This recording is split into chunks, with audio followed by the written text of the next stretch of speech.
Yeah, good afternoon, everyone. Thank you very much for the introduction, and I'm very delighted to be with you today. And on behalf of the team, we have a multidisciplinary team from food science, animal science, and from engineering, on the engineering part. And so I will be talking about the engineering aspect of this project. Before I just jump into the details of our findings, I would like to have 1 or 2 minutes of talking about the history of this project. This project is for me an example of how research projects are initiated and conceptualized and evolved. And it was 3 years ago when I had a co-op student working during the summer. That project was funded by Hafra now, and we wanted to deal with cheese whey. What to do with cheese whey? How? Because for us as engineers, we want to tackle the different types of waste streams, and one of them is cheese whey. So we started the work, and for me as an engineer, and also working a lot in wastewater systems and decentralized wastewater systems. And by the way, we at the University of Guelph, we have a unique center called the Ontario Rural Wastewater Center. And we deal a lot of, we deal with different technologies of wastewater systems and wastewater treatment. And I thought of cheese whey as a wastewater. And I wanted to tackle cheese whey as a wastewater. So we tried different technologies, all types of technologies, physical processes like membrane technology, all kinds of filtration systems, all kinds of separation systems. We started with low-cost systems and high-tech separation. We tried chemical processing, like coagulation, flocculation, and then we went to some sophisticated systems like electrokinetics and application of electrokinetics in dealing with cheese whey. My God, cheese whey is very stubborn type of wastewater. It's hard to deal with.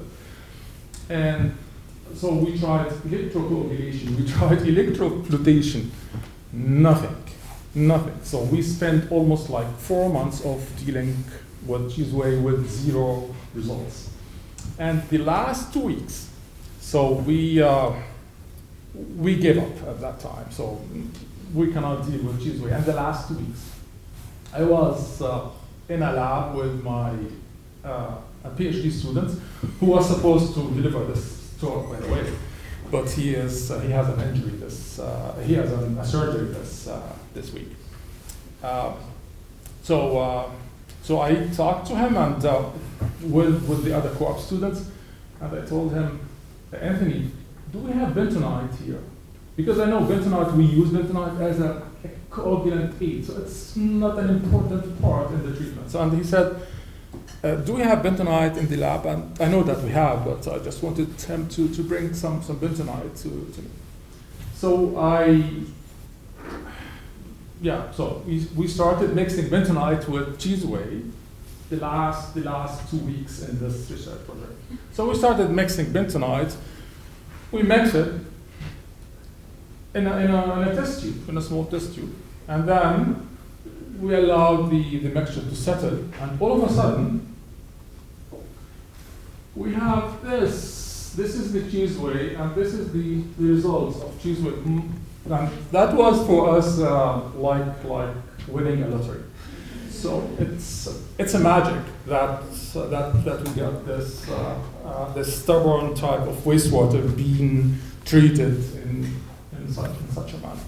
And we tested the supernatant. We tested this clear liquid to see what is the content of this supernatant, and we found out that we had almost like 0 concentration of protein, and which means that using bentonite we can remove 100% of protein out of cheese whey.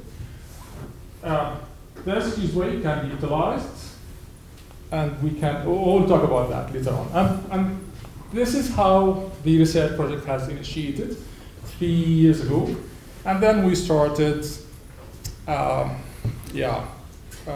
project, thanks to DFO and my team here, Robert and Guy, and Umafra, who were able to fund this research program. It's a research program that trying to, I will try to delve a little bit into some of the findings to explain what we achieved so far. Okay, so the objective of the, of course, the project, we started with cheese whey, and then we included skim milk, because skim milk and cheese whey are both waste streams that we need to deal with as a result of dairy activities. So the main research objective is to find a low-cost system that can valorize the substances that we can find in cheese whey and skim milk. And the ultimate goal, while we are valorizing these substances, we have an ultimate goal of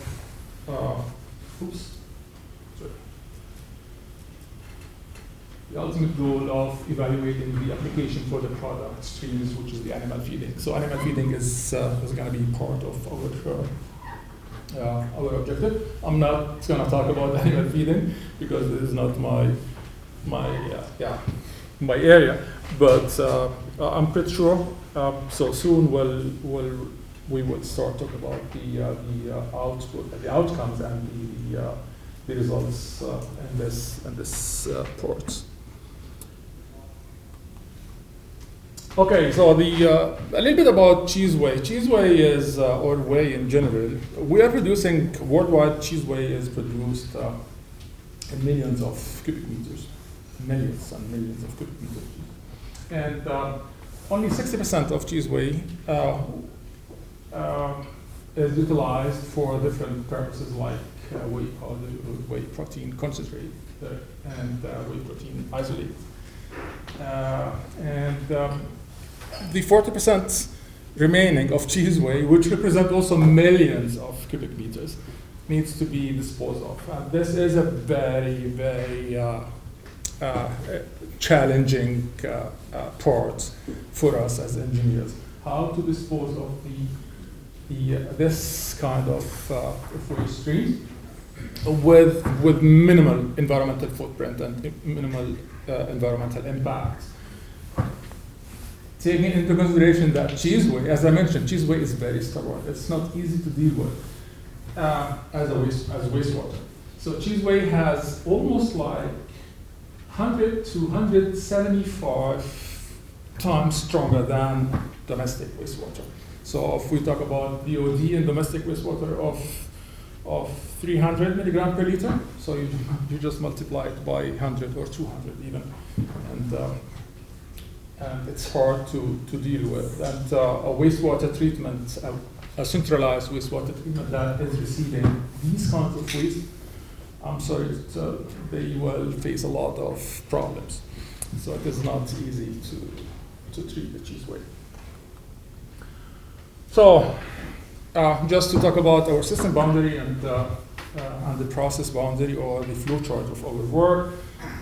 As I mentioned, so we included skim milk in our objective, and in order to have the research,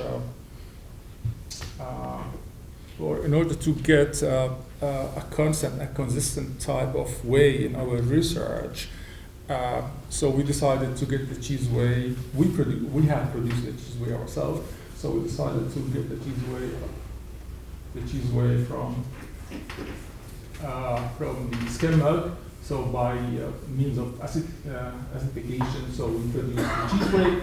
Cheese whey is then mixed with bentonite in a small reactor with a sort of agitation mean to produce the whey protein bentonite solid, which is a protein-rich bentonite. And protein-rich bentonite is going to be used, and it will be investigated as an animal feed later on. The process is undergoing, by the way. And the deprotonated whey is a whey that has no protein, which is the clear supernatant that I just showed to you in one of the pictures.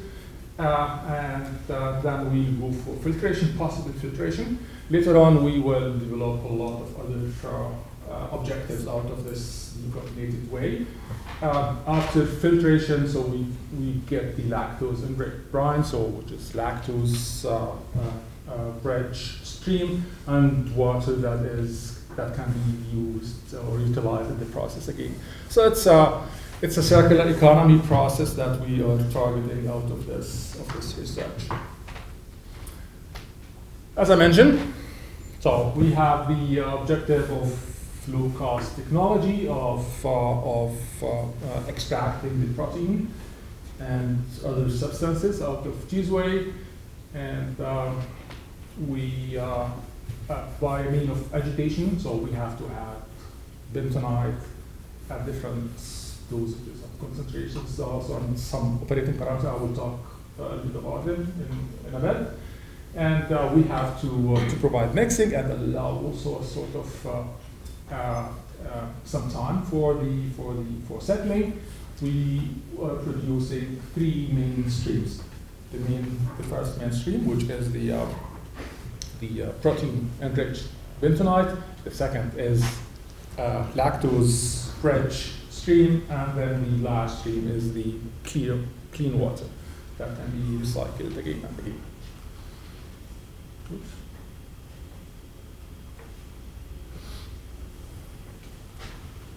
Yeah. So this is how the mixture bentonite and cheese whey would look like after the agitation, and by allowing a certain time for settling. So the supernatant, we will get a clear supernatant. These are the two supernatant types. One of them, this supernatant is as a result of settling. So we allow a low-cost settling. So it's just we leave it for a couple of hours, and it will look like this. And if we just do a more sophisticated system like centrifuge, so we apply centrifuge, for example, then we'll get. So we found out that there is no difference between just taking a sample here or taking the sample and make a centrifuge. So there is no significant difference in terms of the amount of protein removal. And the setup in the lab looks like this. So it's a very simple setup. We have a shaker. We apply different dosages of bentonite. We also try to figure out if some operating parameters like pH or temperature would affect the absorption of protein on bentonite. And of course, in the lab, so it is in order to expedite the process. So we decided to go for centrifugation instead of settling, just to expedite the process. And of course, the supernatant is then is analyzed for the different kind of types of protein. Basically, two major types of protein, which is the alpha-lac and beta-lac. So the first set of results indicate clearly that we are there. We can really get 100% of the bentonite of the protein out of cheese whey by applying bentonite. So here we have bentonite dosages versus the removal percentage. So we can tell that we need a little bit more than 30 gram per liter. So per liter of whey, so we can apply 30 gram of bentonite in order to get rid of 100% of the protein out of the cheese whey. Just looking at the behavior of different proteins, so we can tell that the affinity of alpha-lac to bentonite is a little bit higher than the affinity of beta-lactam, and which is going to be beneficial later on for the separation of these two major proteins.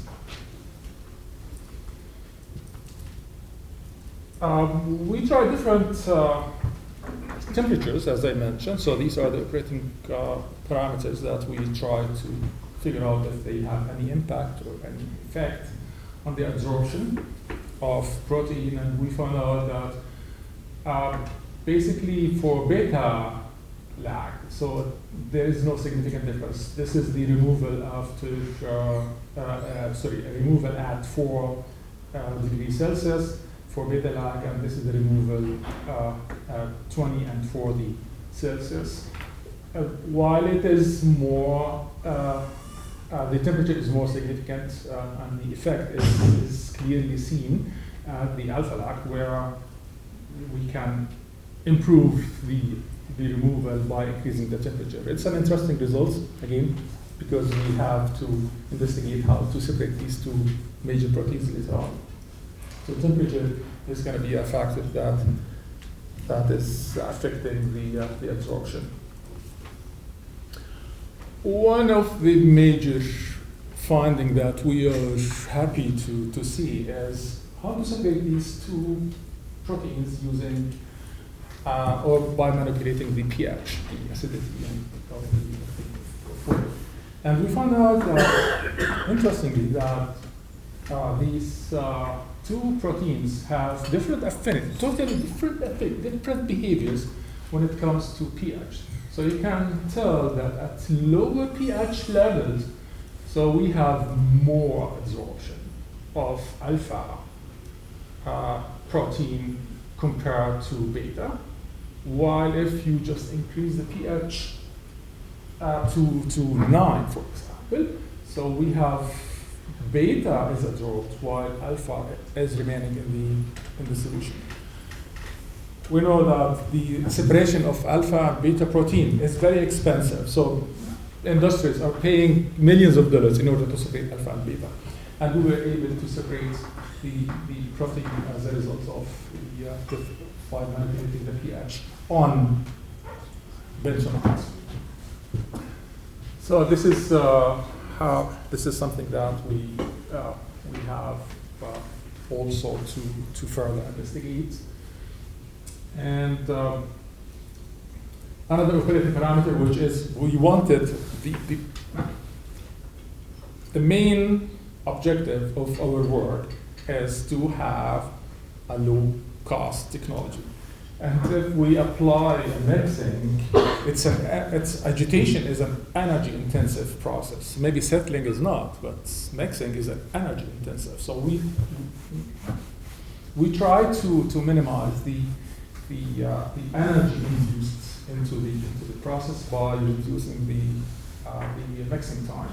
So we tried the mixing time. So here you can tell that mixing after mixing of 600 minutes, which is too long, we can only by applying 20 grams per liter of bentonite, we are able to get maybe 90% or 85% of the protein out of cheese whey. And but if we increase the dosage of bentonite from 20, because in 20 we can apply hours and hours of mixing, but we're not able to achieve any bentonite removal, any protein removal. But if we increase the bentonite dose to 30 or 40, then even at lower dosage, at lower mixing time, we are able to get almost like 100% of protein removal. So we are moving from 10 hours of mixing into 1 hour of mixing by simply increasing a little bit the dosage of bentonite into the whey. And the process will be further investigated. Of course, we have big plans. We have a dream, and we started with we have a dream, and here we are. We have a lot of interesting results, and we would like to build on these results. So in summary, so the research project has evolved, and we got results that are very promising. The most interesting results for us for now that we would like to further investigate. I don't want to read that. So I already talked about everything here. But the most interesting result is the opportunity of us to separate these two major proteins by simply manipulating the pH. We are targeting maybe later on in the projects and later projects. We are targeting maybe powder milk like formula milk for infants, because beta lac is not part of the human milk, and most of the formulas that we will see in the market, they contain certain amount of beta lac, and which will lead to allergy to infants, etc. So this will be one important part that we would like to focus on, how to separate these two major proteins. Moving forward, so it's until now we have bench scale investigation. So we started the scaling up of that process, and as you can see, for animal feed purpose, by the way. And here you can tell that we have, instead of having a bench cow, we have a tooth, almost like 700 liter of cheese whey we are getting from cheese industries. And we applied it tonight. This is the mortar where we can apply some vegetation. And hopefully by soon we will be able to talk about some of the results for animal feeding. And the final slide here is just to let you know that we have big goals. We have many different goals of this project. We talk about animal feeding, but it's not only that. We talk about infant formula, but it's not only that. We might also produce some sort of energy, as I mentioned. So from engineering perspective, so we would like to apply some anaerobic digestion, some ethanol production, or possibly later on we are very much interested in applying microbial fuel cells to produce electricity out of the cheese whey. We have, remember, we have lactose a rich stream, and lactose rich stream is a beautiful wastewater. It's not like whey. It's a beautiful type of stream that we can manipulate and we can utilize in order to produce energy, different sources of energy. As I mentioned, one of them is electricity as microbial fuel cell. Yeah, that's it, and that's all for me, and thank you very much for your listening.